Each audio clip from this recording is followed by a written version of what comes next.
Nelayan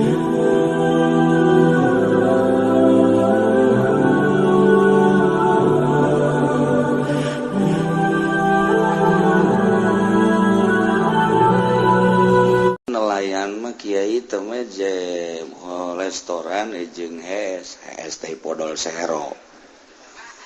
Emang aing teu nyaho pugu WTS na datang ka aing. Minta doana supaya laku sararia jasa pan. Neu ngomong naon ya janyana datang ka aing atuh kugula ditanya berapa semalam, Mbak. Maksudnya mau coba-cobalah. Na'udzubillah min dzalik wa min dzalik. Nu jelas seperti eta, geus sababaraha urang nu datang ka kula anu tadina pasaran sewana kenceng, kemudian ku hari kendor. Aju kula ngadoakeun teh teu rahasia aing teh mah. Mun merena gede atuh didoakeun. Bareng ka narakana burung aing ka ditu. Ulang ngadoakeun ya Allah ya Rabbi ieu jelema anu katutup mata hatena datang ka dieu kalayan maksud anu Gusti parantos uning nyangakeun sadaya-daya Gusti asal tina cai diciptakeunana abdi mere cai Gusti mudah-mudahan ku cai ieu jaaya salah sahiji unsur dirina cai sugan bae cai kapanggih ku cai abdi ngadoakeun mudah-mudahan mata hatena terbuka jaaya kene usaha salianti jualan apem ge Gusti cak Gusti ulah apemna tuh disebut itu dar watak sabodo geus diserahkeun ka Gusti Allah aya tapi teh Juaya nu sabaraha bulan datang deui ceurik ya Allah ya Kiai cenah abdi ayeuna bade uwih bae ka mana uwihna ka lembur abdi kunaon lah cekna teh bade ngawarung bae di ditu cekna teh modal geus aya ayeuna mah tobat abdi cekna teh boga anak di ditu bade diurusan ku abdi hiji nu urang lembur urang ge emang aing teu nyaho urang lembur urang ye sekitar kecamatan Allahumma ya qadiyal hajat Allahumma ya qadiyal billahi minasyaitonir rajim bismillahirrahmanirrahim wa ayyu'inal mud'a alaih lan yantah nganyatakeun ya mud'i mud'a alaih falau golama kalamun ngucap ya mud'i ngucap ing lafal qatalahu ahaduhu matainihu ing maqtul sopoh salah sawijine nas la yahlufuhumul qadi fil asahi maka orang nyumpah ing nas sopoh panghulu ing dalam mungguh kaul asah wa yajriyani lan lumaku ya karone mudai lan muda'ale fi da'wa gosobin ing dalam da'wa gosob wa sarikotin lan nyolong wa itlafin lan ngarusak harta wa innama tusma'u lananging pastine den rungu ya da'wa min mukallafin multazimin ala mislihi saking kang mukallaf kang nerima tetep ingatase misile ya mukallaf ala mislihi ingatase misile ala mislihi ingatase misile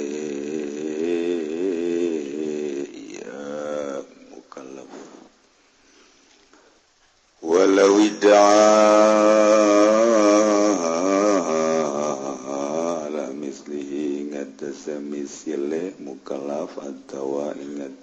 muslim mudda'i sami walawidana namun ngaku ya mukallafin firadahu ing narimang ijene mukallaf bil qatli kalawan mataini sumada ala akhara kari-kari ngaku ya mukallaf ing atase wong kang one lam tusma isaniatu maka ora den rungu apa kang kapindo awa amdan atawa maha-maha wa wasofahu bigarihi lan nyipatan ya mukallaf ing akhar bigarihi kalawan dia namdan lam yabtul aslu dawa fil azhari maka ora batal apa asale dawa ing dalam mungguh kaul azhar. Yang mau pertanyaan bagaimana hukumnya mengikuti program BPJS Kesehatan di mana setiap bulan dipungut iuran dengan tujuan di saat sakit berat, sakit bebas biaya rumah sakit, dan bagaimana bagi karyawan yang diikut sertakan dan dibayarkan oleh pihak perusahaan. Menurut agama mah teu bagus sebab melibatkan keseluruhan. Mungkin nu bersangkutan muriang maderes, nu teu muriang paeh ngadadak atawa sehat bae. Kecuali nyana menta diimpus bae sanajan sehat. Sayang uang saya udah masuk, impus saja.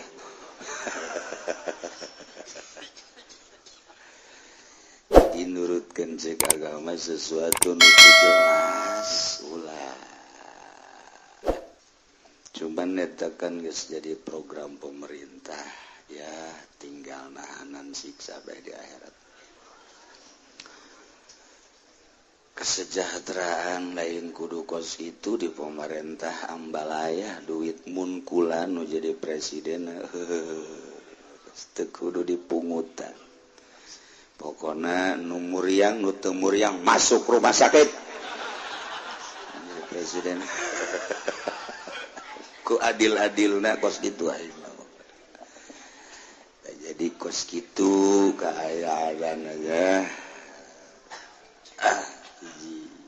Jadi panjang lamun dicaritakeun. Ieu keur carita atuh sepihak untung sepihak rugi. Kedua, bagaimana hukumnya bekerja di perusahaan di bidang perhotelan? Apakah halal rezeki yang kita dapat untuk menafkahi anak dan istri? Mohon penjelasannya dari Pak Kiai. Ieu mah urusana tafsir. Hotel eta kan diperuntukkan untuk tidur, anu kasasar, jelema anu kapetingan, nu teu boga imah. Tapi nu asup hotel mah biasana nu loba imahna. Nu jelas mah jang istirahat. Selama memang nyana istirahat murni, masalah. Masalah malah bawa keganjaran nyana itu lantaran nulungan. Sanajan bari jeung mayarkan bunga. Urang ka Jawa Tengah, DKS, di Imah Batur Besi Pajar Garong. Di masjid mah lain jang paranti HS jang salat di warteg atuh. Nah ieu mah mesti neangan motel hotel, nah otomatis neangan urang aya bunga kan urang. Selama memang ditunya digunakeun untuk tidur mutlak, oh masalah. Kecuali aya muatan-muatan lain. Urang datang kadinya aju neangan simbut hirup. ah iya malah di hotel dan sorangan menyediakan selimut hidup sepengalaman kura waktu kula jadi bos gitu dah. Masya Allah nah etalah jadi tamu kabehan gitu kene anu mawasi mbak datang kadinya nah eta geus sarua bae jadi hotel-hotel anu diperuntukkan jam tidur mutlak mah jarang komo di Jakarta mah mun kudu dibejakeun mangges muringkak bulu luhur handap mentak daripada muringkak bulu luhur handap geus teu kudu dicaritakeun kos kitulah hotel aya tingkatan-tingkatan tertentu itu dipergunakeun jang maksiat juku ari mah menyerang ka dieu ka Tangerang tarolah Tangerang kota mah geus jelas teu kudu dibejakeun ngaran-ngaranna kuari ka dieu ka Jati terus ka ditu cenah nelayan mah kiai teh mah jem restoran jeung hes teh podol sero emang aing teu nyaho pugu WTS na datang ka aing minta doana supaya laku sararia aja sepan. Nggak ngomong naon ya na jajanana daratan gak aing atuh kugula ditanya berapa semalam mbak maksudnya mau coba-cobalah. Na'udzubillah min dzalik wa min dzalik nu jelas seperti eta geus sababaraha urang nu datang ka kula anu tadina pasaran sewana kenceng kemudian ku hari kendor aju kula ngadoakeun teh teu rahasia aing teh mah mun merena gede atuh didoakeun bareng ka narakana burung aing ka ditu kula ngadoakeun ya Allah ya Rabbi ieu jelema anu katutup mata hatena datang ka dieu kalayan maksud anu Gusti parantos uning nyangakeun sadaya-daya Gusti asal tina cai diciptakeunana abdi mere cai Gusti mudah-mudahan ku cai ieu jaaya salah sahiji unsur dirina cai sugan bae cai kapanggih ku cai abdi ngadoakeun mudah-mudahan mata hatena terbuka jaaya kene usaha salianti jualan apem ge Gusti cak Gusti ulah apemna tuh disebut itu dar watak sabodo geus diserahkeun ka Gusti Allah aya tapi teh nu aya nu sabaraha bulan datang deui ceurik ya Allah ya Kiai cenah abdi ayeuna bade uwih bae ka mana uwihna ka lembur abdi kunaon lah ceknya nanti bade ngawarung bae di ditu ceknya nanti modal geus aya ayeuna mah tobat abdi ceknya nanti boga anak di ditu bade diurusan ku abdi hiji nu urang lembur urang ge emang aing teu nyaho urang lembur urang ye sekitar kecamatan Curug kecamatan Cikupa mantak panggeulana disunamikeun ge eta bakalna Cikupa mata bebeja urang Cikupa dah sekitar kecamatan Cikupa aya anu kecamatan Curug eta modelna kecamatan Pasar Kebis masya Allah karengan udah ratang ka ditu na urang Pasar Kemis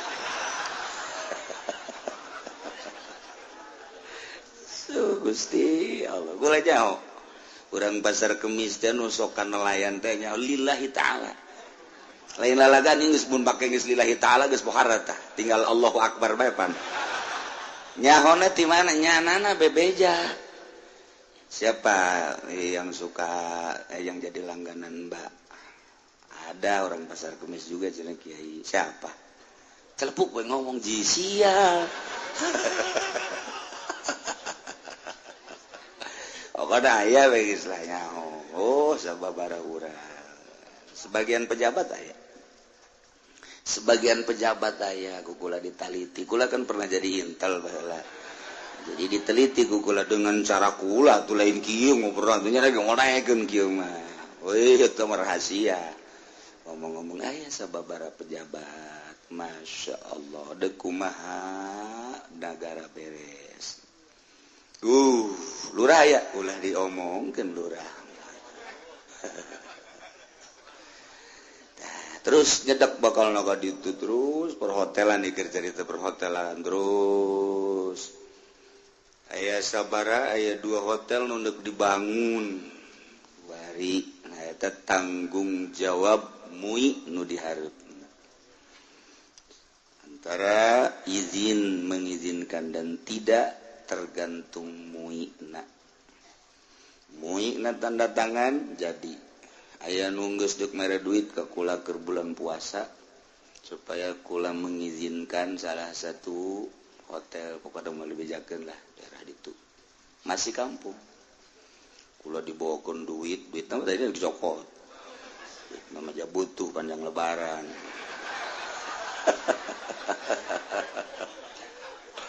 Haju gula embung tanda tanganna tapi duitna deuk dicokot bae. Atuh cagana pinter kodek kos gitu. Embung aing ge gula ge itu bawa deui ku sia duit malah masugian aing jeung sia. Emang aing butuh gitu kan sia, teu hayang aing kajenting teu dahar aing mah. Tatangga aing maksudna aing mah kajen dahar ge. Nah, kos gitulah. Ya berat tanggung jawab dangke. Ya, MUI teh mantak alhamdulillah hadena ge MUI-na kiai di urang teh. Antak banyak kiai tanda tangan hotel. Tuh mungkin kan. Aju lamun MUI-na tanda tangan atuh berarti kiai-na laas sama kos itu. Diganti ku urang ulah kiai kuduna jawara. Gitulah eta gagarak melentis sababaraha encan lamun ka dieu terus jadi pembangunan geus teu disangsikeun deui perhotelan jeung persarana ibadatan di luar Islam MUI lah nu bakal tanda tangan di dieu. Masyaallah. Ieu mah urang keur nyaritakeun tentang mudai jeung mudaleh sakumaha nu dijelaskeun ku Kangjeng Nabi al-bayyinatu 'alal mudai wal yamin 'alal mudaleh illa fil qasamah al-bayyinatu ari sumpah alal mudai al-bayyinatu ari saksi alal mudai seseorang mengaku mesti aya dalil jang muatan pengakuanana saksi bayyinah wal yamin alal mud'ale sumpah jang mud'ale nu didakwana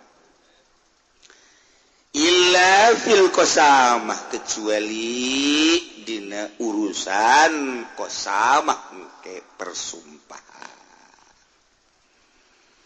ieu mah urang keur nyaritakeun tentang jinayat berarti hubunganana jeung perusakan-perusakan tentang jiwa, tentang anggota. Maka disyaratkeun syaratna tentang dakwaan pembunuhan teh aya genep. Nomor kahiji antakuna malumatan kudu maklum kaayaan nu didakwana kudu maklum bi ayu fasila ma yad'ihi secara kudu dirinci naon nu diakuna Zaid boga bapa ngaranna Khalid, kemudian terbunuh, dicarilah pembunuhna. Cari, kuari kacium ku polisi pembunuhna adalah Ki Bakar. Angkat Ki Bakar.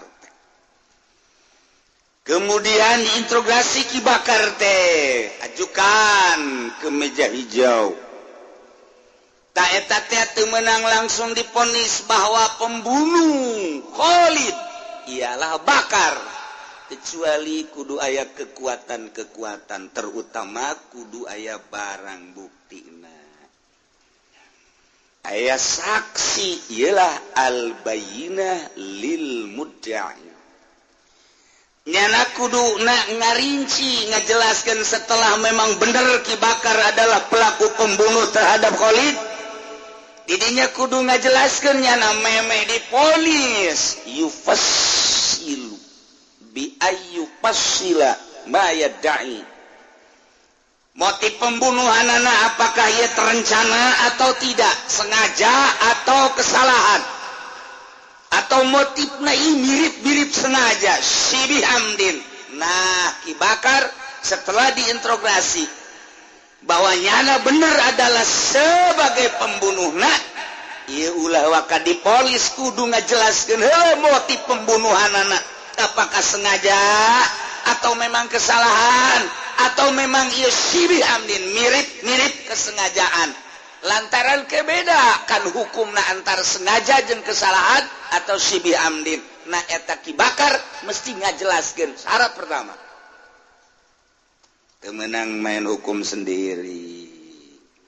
Lantaran hukuman nu Gusti Allah Subhanahu wa taala diatur sedemikian rupa, rapih atuh lamun di negara make aturan-aturan hukum Al-Quranul Karim.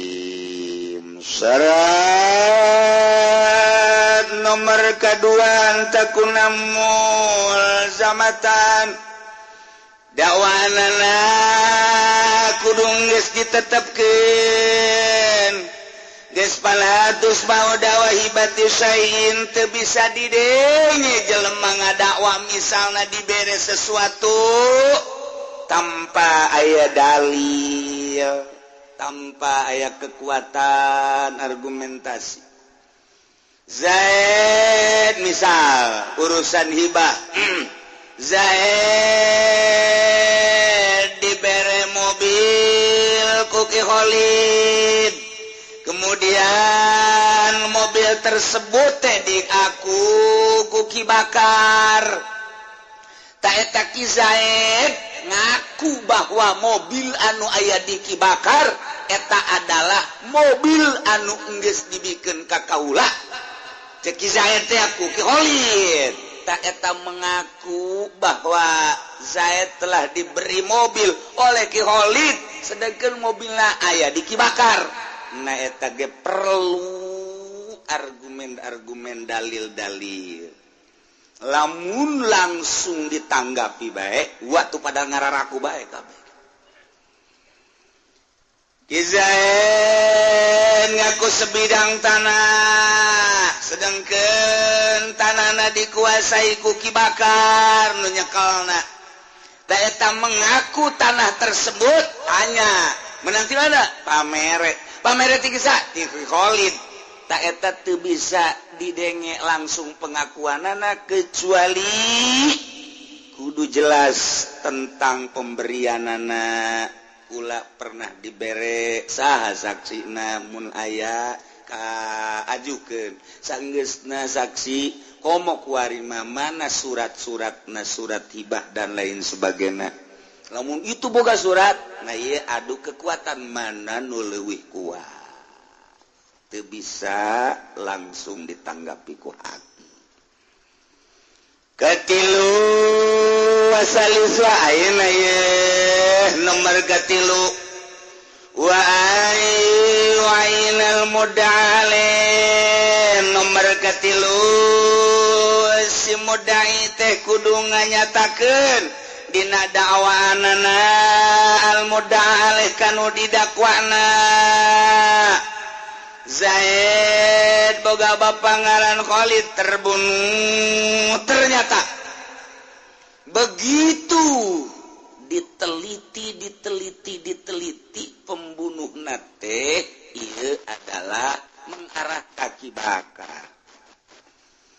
Lah ieu kisah teh kudu ngajelaskeun dina mengaku pembunuh terhadap bapana nu ngaran Khalid mengarah kaki bakar kudu ngajelaskeun bahwa Ki Bakar adalah sebagai pembunuhna. Tentuna kudu aya tanda-tanda. Kudu jelaskeun tanda-tanda pelaku pembunuhan tersebut. Numantak setelah lapor langsung tewak ku polisi. Setelah ditewak integrasi langsung kudu ngajelaskeun. Zaid panggil. Setelah Zaid panggil Bakar dia panggil. Nah eta urusan polisi kadituna lantaran urang make cara-cara urang hese.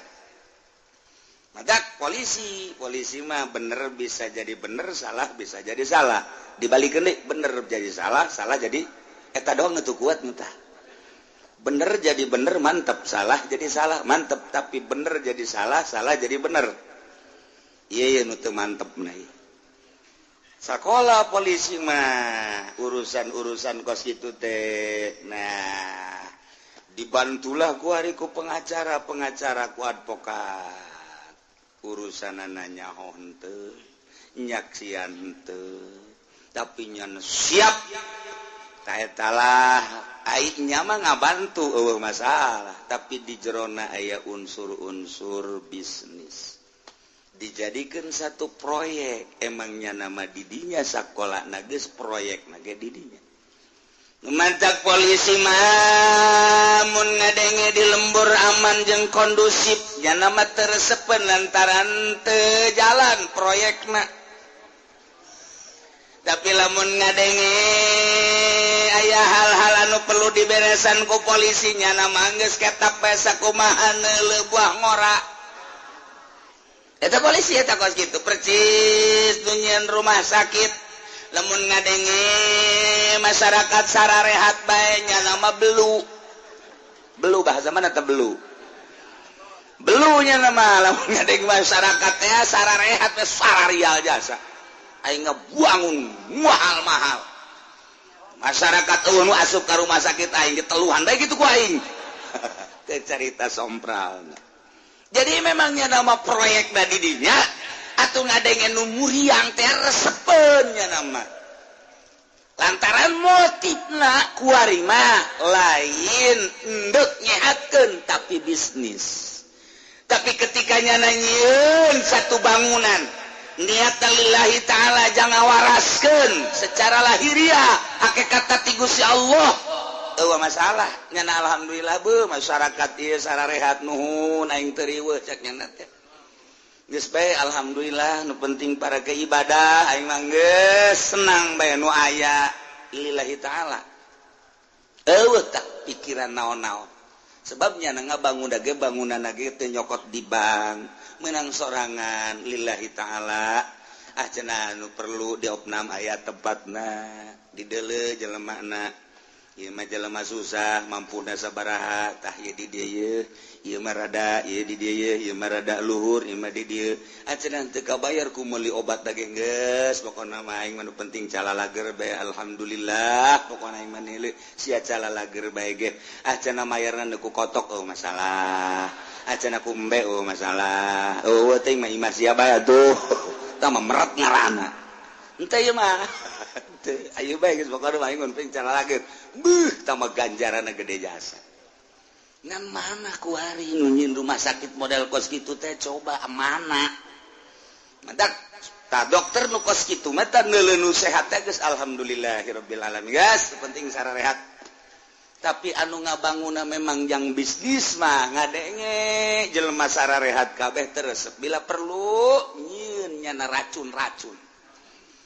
Nyieun nyana mantak dokter teh ku ari mah aya makanan-makanan make campuran-campuran gitu obat-obat nah eta teh resepen sebab engke 1 2 3 tahun bakal kena penyakit makanan ini nanti 1 2 3 tahun bakal terjangkit penyakit resepen dokter mentak siap-siap jangan nyieun obat 3 tahun lagi nanti akan banyak penyakit sebab geus diciptakeun tina makanan anak kos kitu kos urang naik mobil di Jakarta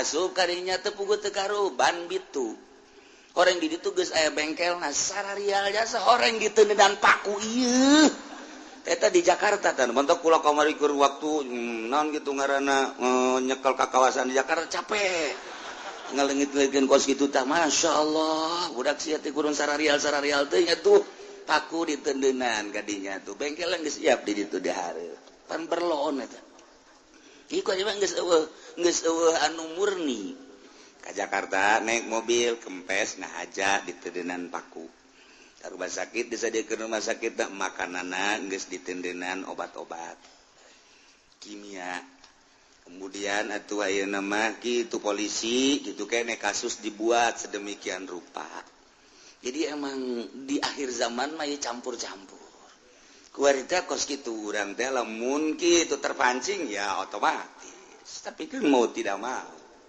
urusanana mesti kos kitu dah kudu ngajelaskeun deh wai-waina jeung kudu ngajelaskeun si mudayal pelakuna kudu dijelaskeun bahwa nyana melakukan pembunuhan dengan aya barang bukti nyana kudu ngajelaskeun sorangan tah duaan tah tiluan tah atawa rame-rame eta kudu ngajelaskeun jadi kisah teh nuduh pun bahasa urang nama pelaku pembunuhan bapana nu ngaran Khalid adalah Ki Bakar Ki Zaid kudu ngajelaskeun laporan dengan laporan anu intensif nu otentik laporanana nu jelas supaya jelas engkena pelakuna Ki Bakar barang buktina aya dan lain-lain sebagainya tak kudu ngajelaskeun sorangan duaan tiluan jelaskeun ku Ki Zaid ngeunaheun ke polisina terus sidang di meja hijau kan enak teu meunang kieu Pak saya lapor ya siapa kamu saya Zaid orang mana Cikupa Pak laporan apa bapak saya nama Khalid Pak dibunuh oleh siapa pokoknya tangkeplah pokoknya tuh Bakar dan rekan-rekannya tangkap kok bisa begitu sih pokoknya tangkap dulu dah tangkap pujana aya meureun 5an Zaid ini Bakar dan rekannya sudah ditangkap ini siapa pembunuhnya pokoknya apa salah satu dari yang 5 cak polisi sial amat siap atau salah sahiji nu 5 teh nu mana pokoknya salah sahiji 5an eta lah pembunuhna teu bisa kitu tetep kudu dijelaskeun atuh lamun salah sahiji mah meureun Bakar enak aja beun sia meureun dadap weuh sembarangan meureun sia waru enak aya lu enak aya oh kampung Melayu berarti ya nu 5an ditanya lamun salah sahijina doang pelaku pembunuhan eta ngaranna teu jelas jadi lamun teh mah Zaid ngajelaskeun qatalahu ahaduhum pembunuh bapak kula teh salah sahijina tinu 5 mau bari teu dijelaskeun mah bahwa pembunuhan tersebut teh urang lembur eta nah eta teu bisa diterima tetap layak lupuhumul qadi fil asaq henteu bisa disumpah ku qadi heulana lantaran encan jelas tetap kudu jelas heula nu rapih teu meunang sambarangan beusi salah kitu mentak kudu nyieun undang-undangna nu rapih beusi cara kajadian antara pengemudi jeung polisi teh Zaid nyana usahana di beca orang Madura bisa orang Madura mapan ngomongna aya sewa tangkap ke polisi berhenti ada apa Pak enggak lihat rambu-rambu tuh lihat Saya lihat, Pak. Rambu-rambu apa itu? Beca dilarang masuk ke situ. Kenapa kamu masuk aja? Di situ gambarnya, Pak, beca tidak ada sewa. Ini kan ada sewanya, Pak. Polisi bingung. Goblok kamu. Ye, saya apa Bapak yang goblok? Bikin rambu-rambunya yang benar dong. Tapi di situ kan ada di bawahnya dilarang beca masuk sini. Itu kan udah. Kamu bisa baca enggak? Enggak, Pak. Kamu nggak bisa baca. Kalau saya bisa baca, apa saya jadi polisi, Pak? Saya nggak bisa, cuma lihat aja di situ ada beca pakai palang begini, nggak boleh masuk. Saya lihat becanya kosong. Saya ada isinya, Pak. Kata polisi, udah langsung atuh, blon kabehan, Pan. Kita bisa ada tuh orang Madura, sial jasa. Orang Madura mau kos gitu mungelehnya nama. Sama sarwa yang dilarang kencing, ngising di dinya. Sarwajeng eta pantama, dilarang kencing di sini. Oh, nggak boleh juga kencing. Berarti berak mau boleh. Padahal mapan kencing bae nuringan teu meunang atuh komo ngising.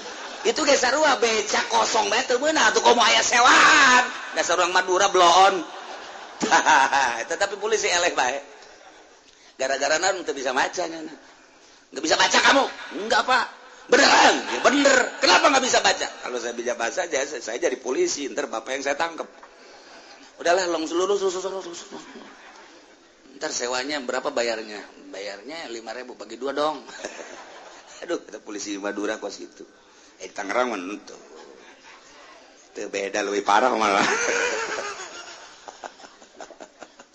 Aduh, Gusti Allah. Wajriyali tidak wagosobin berlakulah dakwah jeung modal tentang dakwahan mengenai tentang gosob sarua sapeda kizae digosob kuki bakar terjadilah dakwah mendakwa tak ieu geus teu meunang sambarangan tentang penuduhan penggosoban atau maling Sarikotin yang sarikoh temenang langsung diponis seseorang tanpa dijelaskan di pabrik leungit sepatu sakontainer amu maling mah biasa kan hiji 2 3 sampai 10 ini sakontainer pan pohara tau mah pohara leungit sepatu eta sakontainer ya Allah ya Rabbi sarua aja leungit beusi ge sakontainer ya wih aya nu leungit pakaian sakontainer jadi mau maling teh sakontainer aju di mana eta engke transaksina di tol asal buntut jeung buntut ngadu bae kos kitu tadi tol tah singa eta nah eta kula pagawean baheula kos kitu tah kerja di Jawara tah kos aduh eta ada badak besi aya kontainer truk kaju aya di sisi teh aya 2 kieu teh sih gade terus aya polisi dia bangun untuk eta teh kitu polisina bangun untuk nangkep teh biasa nyana kuntang kinting padahal mah eta teh geus sakongkol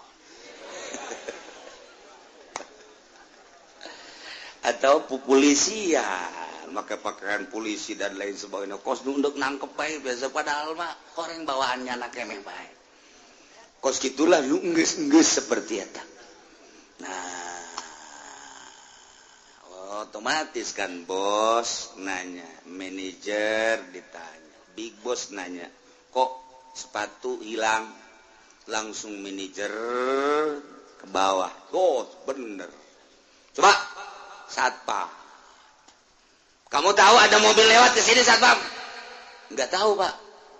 Tadi malam enggak tahu? Enggak. Kenapa kamu enggak tahu? Tidur, Pak. Si satpam kudu digantung ya. Manya satpam tidur. Bos bagi teu hees ayeuna hees teu ngeunahannya bloon ta satpam. Teman-teman baheula teh aya hebat deuk nangkep satpam babari. Para satpam ya. Nah, kamu telah menjaga perusahaan aku yang dengan baik sekali. Ya, Pak. Akan saya beri hadiah. Siapa yang nanti malam mimpi, maka akan saya beri hadiah sebesar-besarnya. Siapa yang bisa mimpi, itulah satpam yang baik. Oke Pak, waduh geus bunga bae nyana. Masya Allah atuh penting teh harare satpam. Dia hayang ngimpi. Laporan isuk-isuk. Siapa semalam yang mimpi? Saya Pak. Mimpi apa? Mimpi di udag-udag pocong Pak. Ini saya juga mimpi. Saya juga mimpi. Nganu saurah. Kamu mimpi enggak? Enggak. Yang benar? Enggak Pak, saya enggak mimpi. Kenapa kamu enggak mimpi? Enggak tidur. Kenapa kamu nggak tidur? Tugas saya kan jaga Pak, masa harus tidur. Nah, berarti satpam yang diberi hadiah yang besar, inilah yang tidak mimpi. Yang mimpi berarti blow on semua, pecat, keluar semua. Sial, cak do dipecat ya. Eta pas gitu. Ai pagawean sorangan bae. Ulah menang di bongbro, nu mantak ku ari kiai loba nu dipecat ge. Kiai mah pagaweanana ngaji sekolah henteu kuliah henteu kudu sadar diri nya namangan sakadar ti majelis ka imah ka masjid ti majelis ka imah ka masjid bejakeun nu haram-haram nu halal-halal tanpa aya muatan-muatan nanaon eta kiai ku ari kiai diajak kampanye ieu dipecat ku Gusti Allah. Dipecat kiai nu kampanye ku Gusti Allah dipecat. Naon sebabna? Sebab ieu satpam hees. Sarua tah. Pemecatanan ai satpam aku bos, ieu mah langsung ku big boss. Batak ieu kuari pengajian di Ciloko loba kiai pemecatan saudara. Ngan geus daftar deui nya. Geus daftar deh Big Boss, saya daftar lagi udah dipecat, udah sadar saya waktu ikut Golkar. Sekarang saya mau daftar lagi. Iya boleh, cek Big Boss. Boleh daftar lagi. Oh no, hadiah-hadiah. Hadiah-hadiah mau wajar aja tuh Big Boss. Udah mohon maaf aja lah. Mobil Avanza doang. Tak. Jadi kiai itu lo baru dipecat, segala asup Golkar. Segala PDI. Wacana ieu mah PKB sarua. Petilu mah cenah asas Islam, asal teh kodol serok. Eueuh nu beres kabeh ge. Eta kaluar tak kiai. Cenah ieu mah aing mah kiai ge pantatarina ge sanawiyah aliyah terus kuliah ka ditu ka mana? Ka Jakarta. Ka mana kuliahna sia? Yain baheula kuari naon? Kuari mah diganti. Nah, jadi kulama aya bidang di dinya teh eta. Nu mantap kulama kadinya, ulah jadi kiai atuh sia. Di dinya tuh di urusan politikus, di urusan perpolitikan. Jadi kulama jadi kiai ongkoh, jadi politikus ongkoh. Apa lagi kiai mah ngagugulung ilmu Allah, ai politik di Indonesia mah ngagugulung ilmu juri. Maya bisa akur antara kakiaian jeung kajurigan. Sia dek gedean kakiaian ka Allah, dek gedean kajurigan. Pilih ku sia. Dipecat sia kuai. Tah. Teu malikir teh kiai. Da ieulah percis ko satpam molor. Dipecat ku bos teh ge kiai keluar tidak rela dipecat. Mata embungeun masyarakat ngaji di tongtrongan bae ge. Tongtrong datang ke songhek tongtrong. Tambah make sapeker dulur. Majelis geus bagus ya kulan teh gararaje bolon. Cek masyarakat sia nu bolon. Ngadu jeung masyarakat goblok sia teh kieu tolol. Je teu daekeun gararaji, ulah oka ngajakan batur, kiai heula. Apaan sabeuleum tah? Aduh Gusti Allah. Sakieu aing balik lah sudah ngaji nah. Terus anu nita ngaji ka dieu. Geus minggu hareup lolos. Tadi itu ngaji jeung bupati ka ditu. Jeung gubernur. Abeh saruang ke di Pondok Bambu ka ditu. Pondok Bambu teh naon? Ya Allah ya ta ieu keur carita pemecatan keluar tina rel mah kiai mah tuh sakola henteu nonton geus ngaji ka majelis jeung santri ka masjid itu geus ka imah aya we nu paeh kadinya diondang nyala teu aya nu deuk hajatan kadinya kitu rasulan nyala kadinya hadiah puji beres geus aya benak meuli mobil alaga meuli mobil anyarnya waduh kudu disembur heula ieu lamun teu disembur cilaka sia bisa atuh ka imah heula atuh kudu make kukudang kiai ge sarua nipu mah nipu bae sarua ngan teu kanyahoan kiai mah nipuna urusanna gaib pan mah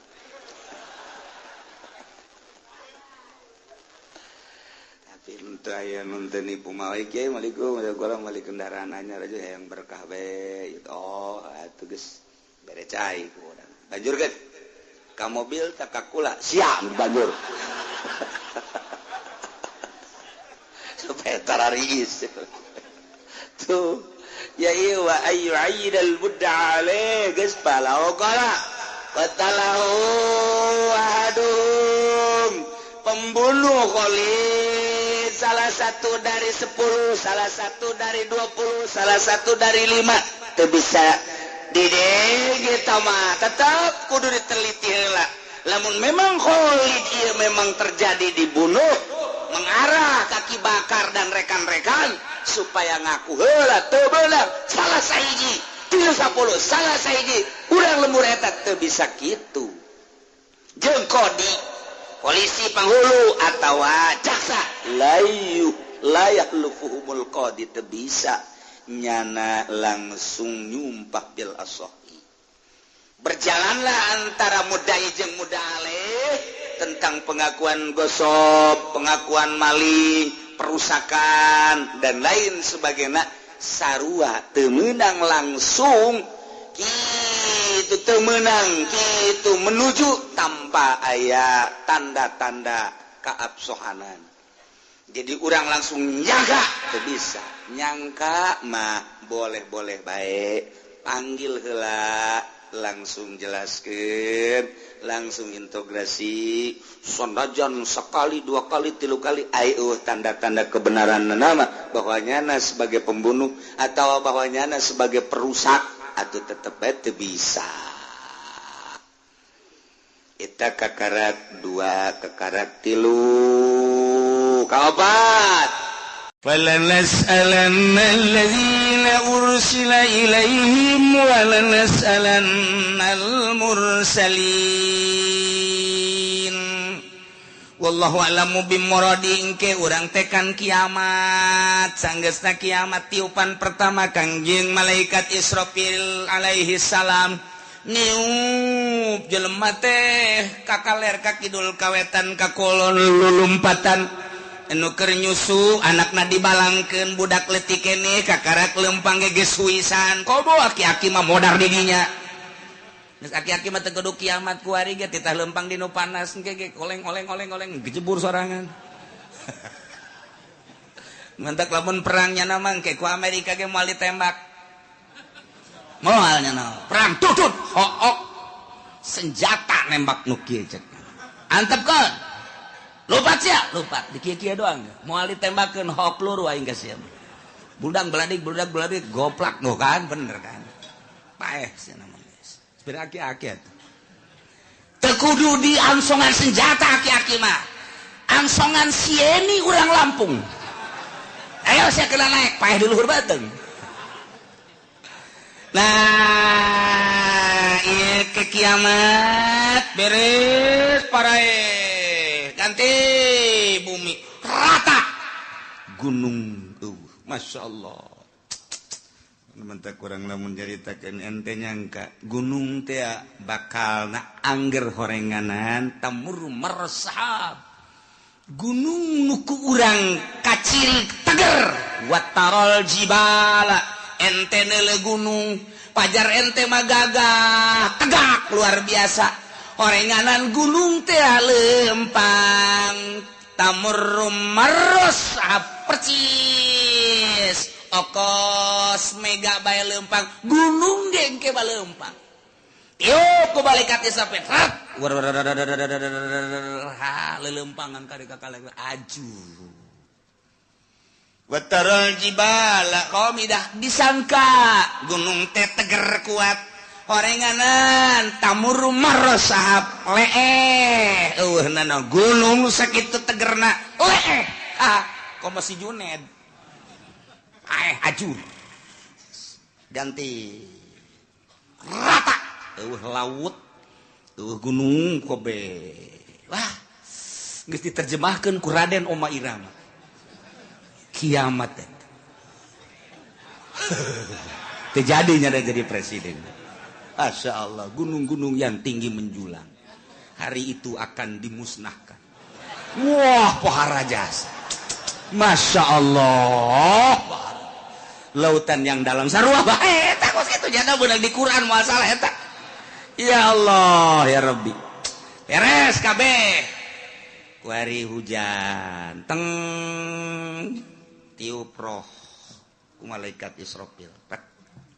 Saat merelentis kostoge cal roh ararasu ngeguh jelema nu tadina sepi eueuh sasah wabeh poe kullu man alaya fan wa yabqa wajhu rabbika dzul jalali wal kullu man alaya fan wabeh aya di bumi langit rusak modar kabeh wa yabqa wajhu rabbika dzul jalali wal ikram hanya Gusti Allah sorangan nang tangan Gusti Allah limanil mulkul yaum can jadi raja apa ieu ai raja Mesir raja Mekah raja Yaman raja Indonesia udang ngaku saya jadi raja hah kayak udang Jokowi udang Prabowo udang cak Prabowo hirup kene mah can nyaho bawa jadi bonte itu bayar turun geus. Coba Soekarno udah kayak dia udah ke Pak Harto udah Gus Dur saya kan dilengserkan cek Gus Dur ya saya emang gak ada tanggung jawab bukan dilengserkan kalau saya lanjut baru saya tanggung jawab untung saya dilengserkan ya udah cek malaikat Israfil tenang Dur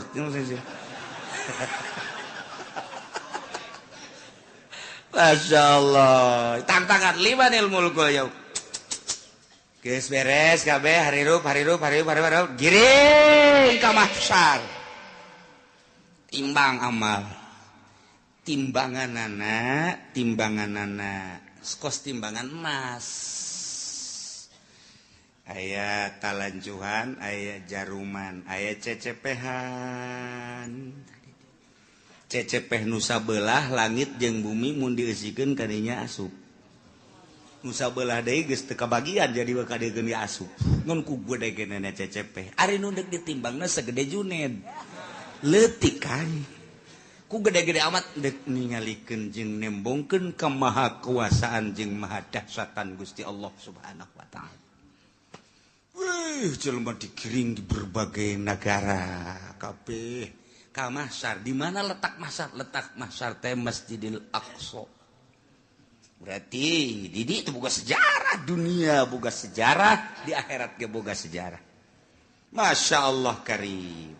Iyalah, nu deuk dicaritakeun. Rantung jelema kabeh.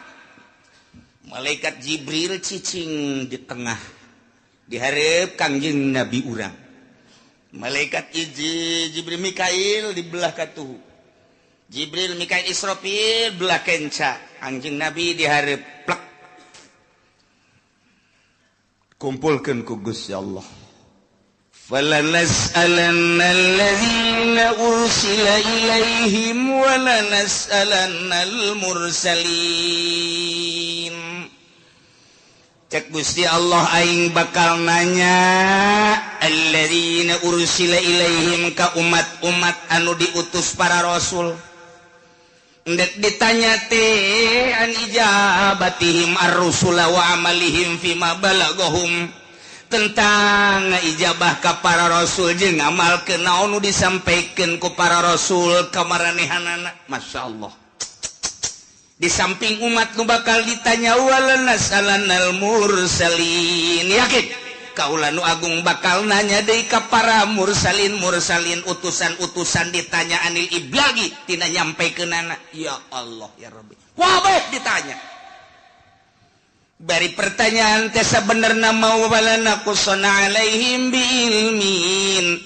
yakin kaula bakal nyaritakeun ka umat ka para rasul kula bakal nyaritakeun biilmin dengan kanyaho jelas nyaho wa makunna goibin jeung kaula teu gaib teu nyahona kabeh nyaho ngan tetep ditanya bae pan jelema ditanya teh aya nu nanya teh nyaho nu mantak nanya ge pan teu nyaho mang kaula ieu deuk ka Bandung hayu ieu jalan deuk ka Bandung jalan mana bener-bener teu nyaho berarti kaula mudik ieu milu mudik deuk ka Jawa Tengah ba deuk ka Jogja jalan ka mana lontaran loba jasa ieu itu Jogja ka belah dieu manggih deui Jogja kanan belah ditu ke manggih deui Jogja kiri bingung aing mah ieu Jogja deui belah ditu teh Jogja deui isi jalan nu mana deuk ka Surabaya ge teu nyaho nanya atawa nyana nanya ba ieu teh kula teh dek dagang ieu cara dagang teh kumaha ieu modal da sakieu dek nu didagangkeunna ieu nyokot teh di supaya teu nyaho nanya berarti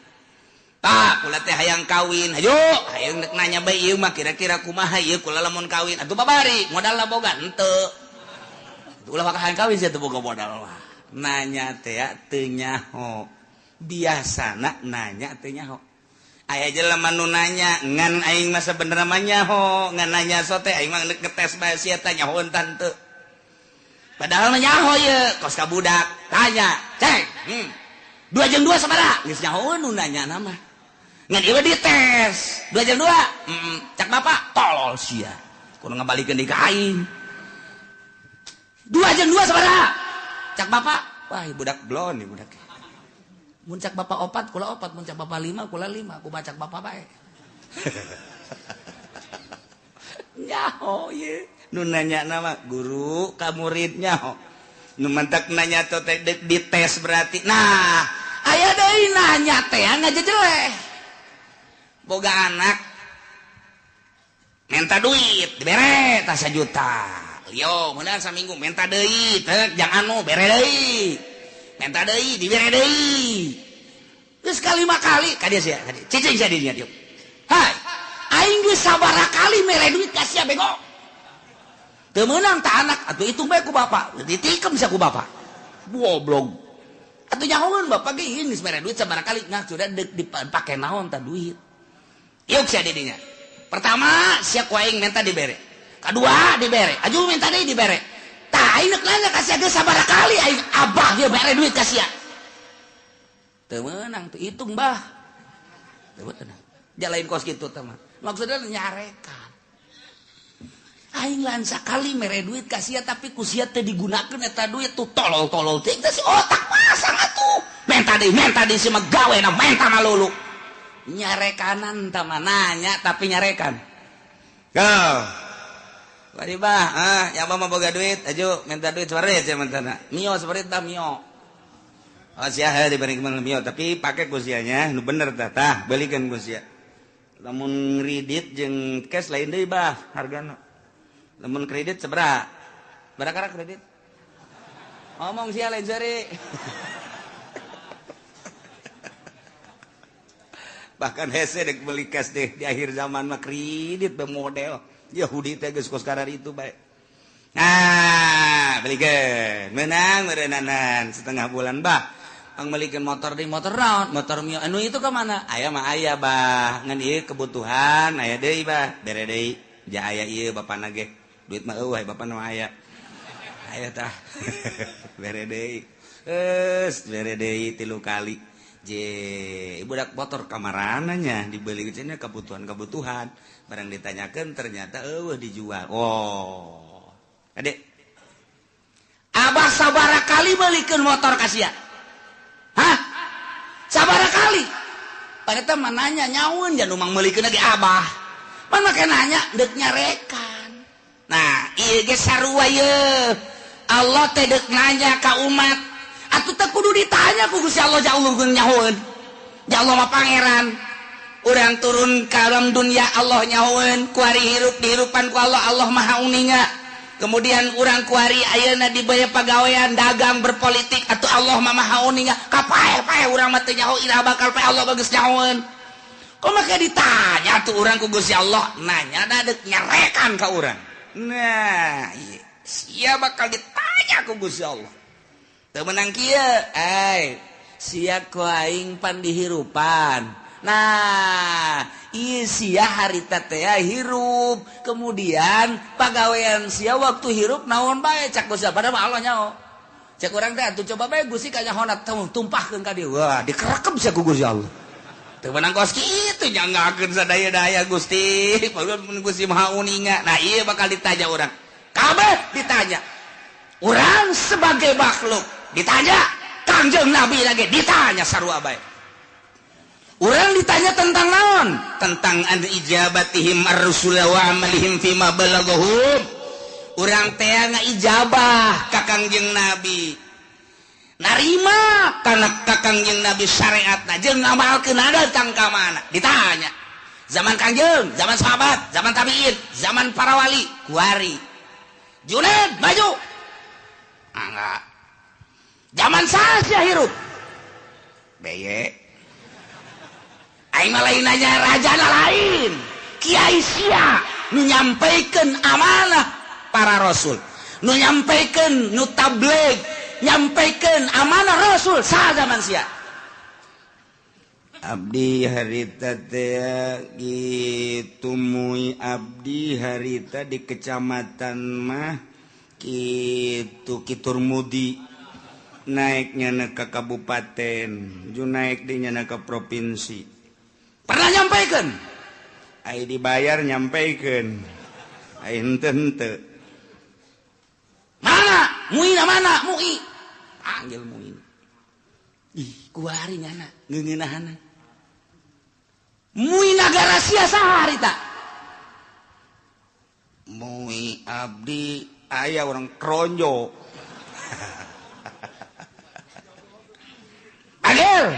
Panggil. Iya, nu formal. Nu formil dipanggil. Eta mah geus teu bareres tah mah. Lantarannya nama ngomong aya dibayar, teu ngomong teu dibayar teu ngomong. Dibere naik ngomong boga jabatan, teu boga jabatan teu naik ngomong. Ieu mah anu berkeliaran bae sa. Nah aya. Aya digigir.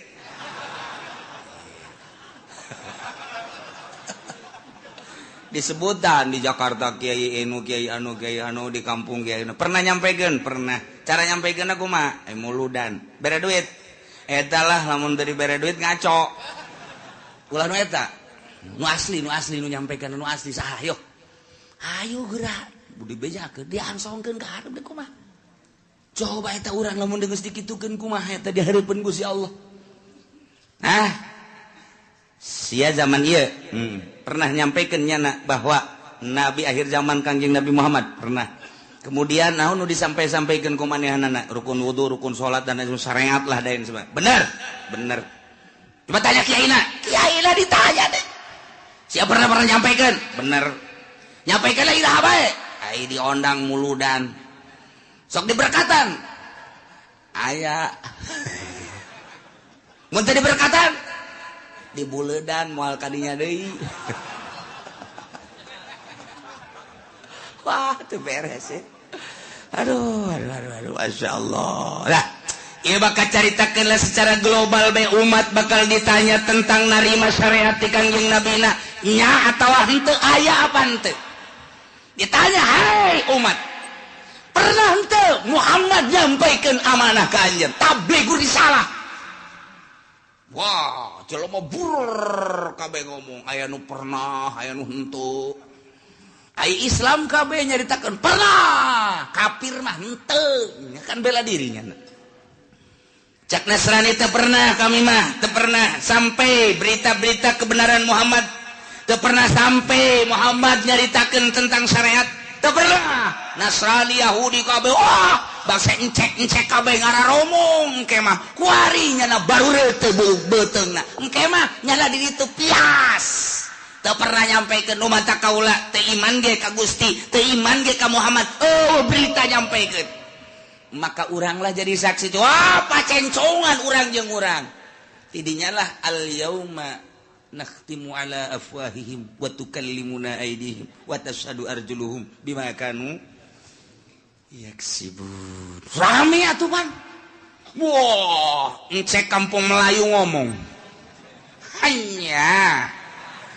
Geus teu make hayah kampung Melayu mah. Encek RRC bener. nu kampung Malaya mah geus pohon bapak bahasa encek lagi geus bisaeun eta mah nya encek nya susah ya Allah nya di neraka saneng rugina ka bina-bina hehe pohara jasa ari tatanggana mah nu Islam sanajan nya ka neraka pan bakal dikaluarkeun tatangga si encek milunya dan digawe jeung encek tapi kan nya lantaran aya imanan tetep dikaluarkeun untung kan no iya walalas alanal ladzina ursila ilaihim ditanya umat tentang nerima atau henteu ka para rasul jeung sanggeus nerima ngamalkeunana macem-macem ke rame walanas alanal mursalin para rasul ge ditanya Adam ditanya Idris ditanya Kangjeng Nabi Nuh ditanya Kangjeng Nabi Sulaiman, Kangjeng Nabi Isa, Kangjeng Nabi Musa, Kangjeng Nabi urang ge ditanya, nyampikeun apa henteu? Masya Allah. Padahal mah Allah teh nyahun falanakussan alaihim biilmin wa ma kunna ghaibin. Teu gaib nyaho, ngan deuk hayang nyaho coba datang ka mana bari deuk ditaubeh. Di memeleh di jejele aya jelema anu ja abdi mah ieu hirup teh di zaman SBY kiai na harita kiai pulan abdi mah teu pernah ngadengi nyana nyampaikeun ore cok jelema teh falanakussan alaihim ilmin cak Gusti Allah nyaho aing ge sia teu ngaku datang tabligur risalah melalui kiai anu siana cak Gusti Allah nu teu ngajading teu ngadenge pan aya muludan, pan aya rajaban, kiai ngabuka pangajian, tong-tong ge datang ka songek. Siana nu teu daek, falanakussan alaihim. Allah jaritakeun, neunaheun. Bagi kiai nu katitipan ilmu sampaikeun. Besingke di akhirat ditanya, walanas alannal mursalin, ditanya para mursalin, ditanya para wali, para kiai ketika urang dikahareukeun. Kiai anu sia di zaman anu nyampaikeun teu? Henteu. Kunaon sia dititapan emang teu nyampaikeun? Oh nu ngondang. Kunaon sia nu mata kayang diondang? Ieu. Cak ditangkal amun naon tah? Naon tah? Teu nyawa nya nambongan di ditu tah. Ngadeukeun tukang sate. Ieu tah. Tuh kan ditanya kabeh, umat ditanya, para rasul ditanya, Gusti Allah. Umat ditanya, para wali ditanya, umat ditanya, kiai ditanya kabeh, mana ting rame nah wa ma kunna ghaibin sabenerna mah atuh aing teu gaib eueuh teu kanyaho teu nyaho an iblagi rusul wal umamil khaliyah bima fi ma amilu nyaho tentang nyampaikeun para rasul nyaho pisan atuh uning pisan jeung umat-umat anu seperti tina pengamalan nu ngamal jeung nu henteu nyaho Allah secara perinci juz'i satu persatu nyaho Gusti Allah. Sieu gadenge, sieu ngamalkeun, sieu narima, sieu teu ngamalkeun, sieu narima, sieu ngamalkeun setengah, sieu narima, sieu ngamalkeun poara, sieu narima, sieu teu ngamalkeun. Nyaho Gusti Allah bakal dicaritakeun hiji-hiji. Falanakussanna alaihim biilmin wa ma kunna ghaibin. Nu gaib teh Gusti Allah. Gusti Allah Maha uninga. Nu mantak urang kuari salat ti penting teu kudu dikanyahokeun ku tatangga cukup ku Gusti Allah. Engke bakal ditanya, ketika ditanya aya teh berita tabligur risalah aya melalui saha kiai anu sia ngamalkeun tante nyanggakeun sadaya-daya ka Gusti-Gusti mah uninga abdi peuting-peuting ge hudang haju kiai haju HSD eta anu ku aing ditolol-tolol ge sia goblok sia hudang mah hudang tapi ngan kiai doang tapi kan uninga Gusti Allah aing nyaho ka sia sok ngaji lempang ngajina nyaho aing ngadengekeun nganyaho haju ngamalkeun nyaho peuting sia hudang haju tahajud aing mah keur nanya bae cek Gusti Allah sebagai pangeran ditanya ku aing hidup padahal mah aing geus nyaho falanakussanna alaihim biilmin wa ma kunna ghaibin nu gaib jeung aing mah aing nyaho ka sia narima ti kiai anu kemudian sia ngamalkeun geus ka belah dieu ya sia zaman sasia abdi bareng jeung si itu hirupna pernah sia ngadege urang ti kiai pernah ngamalkeun Gusti mah uninga teu kaburu Gusti. Naon bae kasibukan sia? Abdi di pabrik Gusti. Mana babaturan sia anu di pabrik? Aya tuh itu. Sia ka di pabrik. Sia eta neangan duit jang kitu napakah pamajikan jeung keluarga sia sempet salat. Salat abdi mah. Minggu ngaji lamun teu keur gawe. Emang aya nu minggu gawe? Aya. Abi mah ieu teh ai naon kitu ngaranna kesempatan salat tah bareng sapabrik sia pan sia mah salat sia henteu nyangageun Gusti deuk kuas wa ma kunna ghaibin udu gaib nek ngomong naon sia ja aya dalilna tah babaturan sia mah jadi pabrik ke sapabrik bala jeung sia malah sakontrakan